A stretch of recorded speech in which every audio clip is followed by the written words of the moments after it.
चलिए बच्चों, UP police constable का फॉर्म फिल करना देखेंगे। यहाँ पे सबसे पहले गूगल पे जाइएगा, ये लिखेगा यूपी PR PB। ठीक है, इस तरीके से लिखेंगे तो यूपी पुलिस की साइट खुलेगी। उसमें ऑनलाइन आवेदन पे क्लिक करना है आपको, लेफ्ट हैंड साइड पे सबसे पहला है। और उसके बाद जैसे ये आपको दिख रहा होगा सबसे पहले इन्फॉर्मेशन, इस पे क्लिक करेंगे तो इस तरीके से साइट ओपन होगी। वो ओपन होगी साइट, उस पर लेफ्ट हैंड साइड पे अप्लाई ऑनलाइन आपको दिख रहा है। तो अप्लाई ऑनलाइन पे आप देखिए, क्लिक करिए। फटाफट अपना एप्लीकेंट फर्स्ट नेम लिखना है। फर्स्ट नेम मैं आपके लिए टाइप कर देता हूँ अपना। ठीक है, मैंने मोहित लिख दिया, जो भी आपका पहला नाम होगा वो लिखेंगे। उसके बाद बच्चों गौर करिएगा, आपका लास्ट नेम मतलब आपकी कास्ट के बारे में बात होगी, तो उसको लिखने के बाद आपका एप्लीकेंट नेम पूरा आ जाएगा, वो लिखेंगे यहाँ पे अपना फर्स्ट नेम और अपना लास्ट नेम। ठीक है, वो यहाँ पे फुलफिल करने के बाद फटाफट से अपनी डेट ऑफ बर्थ, जो भी आपकी डेट ऑफ बर्थ है उसको मेंशन करेंगे यहाँ पे। और उसको मेंशन करते ही आपके सामने नेक्स्ट वो क्वेश्चन पूछेगा, या नेक्स्ट चीज आपको फिल करनी होगी, वो फिल करनी होगी यार आपके फादर का नाम। ठीक है, वो फादर का नाम आप कैसे फिल करेंगे, जो भी आपके फादर का फुल नेम है, फादर का फुल नेम टाइप करके जो आपके 10th की मार्कशीट में रिटर्न है, ठीक है, वो वाला टाइप करना है। ऐसा ना हो कि उसमें डिफरेंट है और आधार में डिफरेंट, सेम होना चाहिए। जेंडर अगर आप लड़के हैं तो मेल, लड़की है तो फीमेल सेलेक्ट करेंगे। अपना फोन नंबर टाइप कर देंगे उसके बाद, और फोन नंबर को टाइप करने के बाद उसको कंफर्म करवाएंगे कि हाँ सर यही फोन नंबर हमारा था। ठीक है, और वो कंफर्म करते ही अगर आपका सेम हुआ नंबर, गलती नहीं हुई, तो वो कुछ भी एरर नहीं दिखाएगा।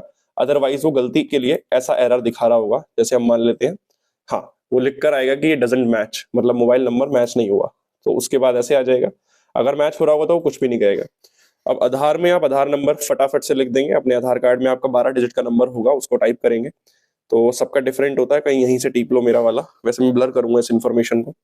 तो ये हमने आधार नंबर लिख दिया। अब उसके बाद ईमेल आईडी पे आएंगे। सर ईमेल आईडी अपनी लिख लेंगे, जो भी आप ईमेल यूज करते हैं, जिस ईमेल से आप फॉर्म भरते हैं, जिस ईमेल को आप सबमिट करते हैं वही ईमेल दीजिएगा, अलग अलग मत दीजिएगा, नहीं तो आपको इन्फॉर्मेशन नहीं मिल पाएगी इनके थ्रू। उसको कंफर्म करेंगे, ईमेल आईडी को कंफर्म करने के बाद कंफर्म करेंगे। अगर मैच हो रही होगी इन्फॉर्मेशन तो कुछ भी नहीं लिखा आएगा, अगर नहीं होगी तो रेड कलर से वो एरर शो कर देगा। ठीक है भाई, चलिए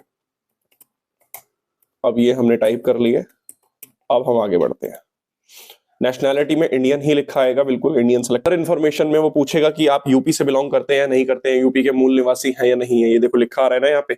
और इंग्लिश में हम बात करें, are you domicile of UP, और कैटेगरी आपसे पूछेगा। तो मोस्टली बच्चा नहीं होगा, ऐसा भी हो सकता है। और जो मोस्टली बच्चा अगर होगा तो वो यस करते ही, यस और नो का मैं दोनों का समझाता हूँ। यस करेंगे तो आपसे पूछा जाएगा कि आप कहीं बेनिफिट ले रहे हैं एज में, या किसी रिजर्वेशन का, आरक्षण का। देखो हिंदी में बोले तो क्या आप SC ST OBC EWS वगैरह के अंतर्गत आरक्षण और या आयु में छूट का लाभ प्राप्त करना चाहते हैं?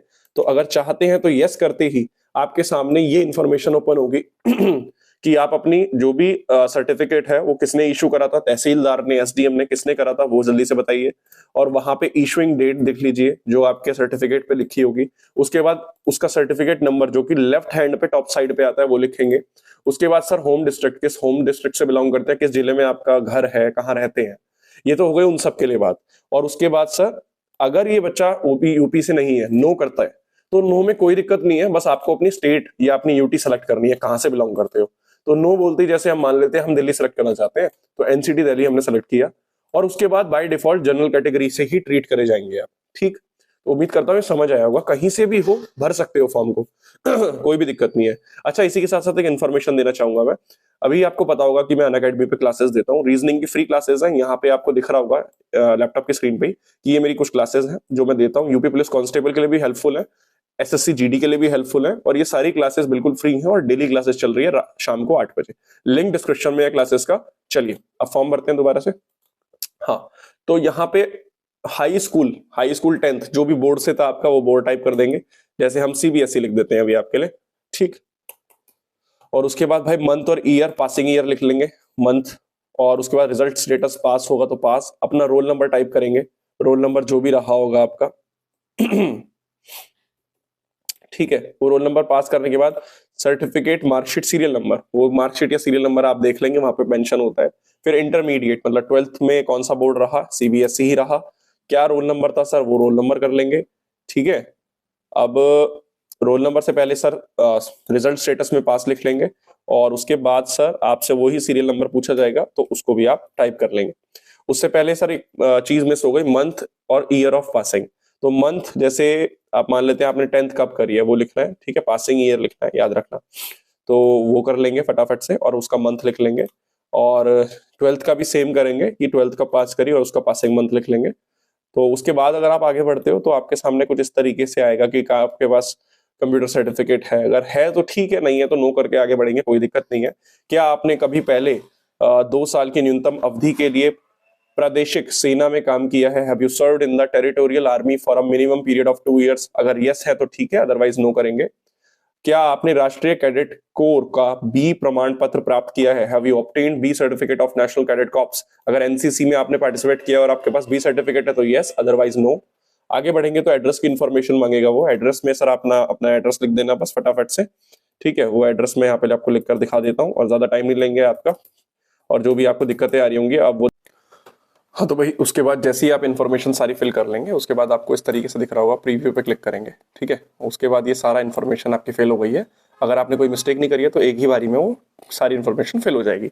कुछ बच्चों को डाउट होता है सर सर्टिफिकेट नंबर क्या होता है हमारा, सर्टिफिकेट नंबर के बारे में बताएंगे कि सर सर्टिफिकेट नंबर हम किसको कहेंगे जो 12th में मांगा है। तो देखो मैं आप स्क्रीन पे शो कर देता हूँ। ये सर्टिफिकेट नंबर होता है जो लेफ्ट हैंड साइड पे टॉप पे होता है, ये वाला, ठीक है। ये सर्टिफिकेट नंबर होता है जो लेफ्ट हैंड साइड पे टॉप पे मिलेगा। उसके बाद सारी इन्फॉर्मेशन देख लीजिए आप, नाम आपने सही से भरा है, सारी चीजें भरी हैं। उसके बाद आपको सिर्फ कुछ नहीं करना, डिक्लेरेशन कर दी है, सारी चीजों की डिक्लेरेशन कर दो। बिना पढ़े आप यस भी कर सकते हो क्योंकि ये सब पढ़ के ही हमने यस करी है। तो फर्स्ट वाली में अगर हम बात करें तो यही बोलता है वो कि हमने सारी चीजें पढ़ ली है, नोटिस जो अवेलेबल है वेबसाइट पे। और आगे बात कर रहा है वो, मैं सारी इन्फॉर्मेशन पढ़ चुका हूँ, ये सब बातें हो रही हैं। दूसरी में बात हो रही है कि मैंने ये भी पढ़ लिया नोटिफिकेशन में कि मैं एलिजिबल हूँ अप्लाइंग पोस्ट के लिए, ठीक है। पोस्ट को अप्लाई करने में eligibility, national age limit, nationality के लिए भी एलिजिबल हूँ, ये सब चीज़ों के बारे में बात हुई है। चौथी में ये बात हुई है कि मैं अनमैरिड हूँ, विडो या विडोअर हूँ अगर, तो मैं ओनली वन स्पाउस लिविंग हूँ। I also declare that I haven't married a woman और a man who already has a spouse living. तो वही वाली बात है, मैंने ऐसी किसी से भी शादी नहीं करी है कि जिसकी ऑलरेडी शादी थी, ये सब बातें हुई हैं उसमें। चौथे में बात हुई है कि मैं घोषणा करता या करती हूँ कि मुझे विधि द्वारा स्थापित किसी भी न्यायालय के द्वारा कभी भी दोषी नहीं ठहराया गया है, मतलब कभी भी कुछ ऐसा किसी ने केस नहीं कराया, FIR नहीं हुई है कुछ भी। उसके बाद बात हो रही है सर मैं घोषणा करता हूँ या करती हूँ कि सरकारी सेवा से भी मैं बर्खास्त नहीं हुआ या हुई हूँ, ठीक है। उसके बाद ये है कि मैं घोषणा करता हूँ या करता हूँ कि संवेदन में दी गई समस्त प्रविष्टियां, कथन, प्रस्तुत, अभिलेख, मेरे ज्ञान और विश्वास, अगर इंग्लिश में हम बात करें, कि वो ये सारी चीज़ें जो भी दी जा रही हैं वो फुलफिल हो रही हैं और कोई भी ऐसी चीज़ नहीं है जो फ्रॉड दी जा रही है। और उसके बाद आपको कुछ नहीं करना है, कैप्चा फिल कर देना है। कैप्चा मतलब जो यहाँ पे जिस फॉर्म में वर्ड लिखा है उसको एज इट इज फिल करना होगा। अगर मिस्टेक नहीं होती है तो ये बिल्कुल एक बारी में ले लेगा। अगर आपको कुछ एडिट करना है इन्फॉर्मेशन को तो आप एडिट करना, अदरवाइज सबमिट करने के बाद कुछ एडिट नहीं होगा। तो जैसे ही आप सबमिट करोगे, सबमिट करते ही OTP जनरेट हो जाएगा। अब ये आपको आ गया, मेरा नाम यहाँ पे आप देख पा रहे हैं, रजिस्ट्रेशन नंबर आप देख पा रहे हैं। एक्टिवेट थ्रू OTP आप क्लिक करेंगे बिना किसी शंका के। रजिस्ट्रेशन नंबर, जो भी आपका रजिस्ट्रेशन नंबर है, मेल या मैसेज पाया होगा वो लिखेंगे। डेट ऑफ बर्थ आप लिख देंगे अपनी फटाफट से और उसके बाद कुछ इस तरीके से वो दिख रहा होगा। देखो अब हमने पे नाउ पे क्लिक कर दिया है, वो पे नाउ पे अब ये खुद ही पैसे कट जाएंगे यहाँ से। तो अगर इस तरीके से आपकी पेमेंट पे लिखा आ रहा है और जैसे मैंने पे कर दिया है लेकिन उसमें बोल रहा है कि प्लीज वेट करिए 2 दिन तक, तो उसके बाद जैसे ही आपकी पेमेंट में सक्सेसफुली ट्रांजैक्ट लिखा आ जाता है, पे हो चुका है लिखा आ जाता है, तो उसके बाद आपका फोटो, सिग्नेचर, डॉक्यूमेंट्स अपलोड करने का इंटरफेस खुलेगा। तब तक के लिए अपना ध्यान रखेंगे और उससे पहले वाली इन्फो मैंने शेयर कर दी। अगर वीडियो अच्छी लगी तो लाइक शेयर सब्सक्राइब जरूर करिएगा। थैंक यू सो मच, जय हिंद।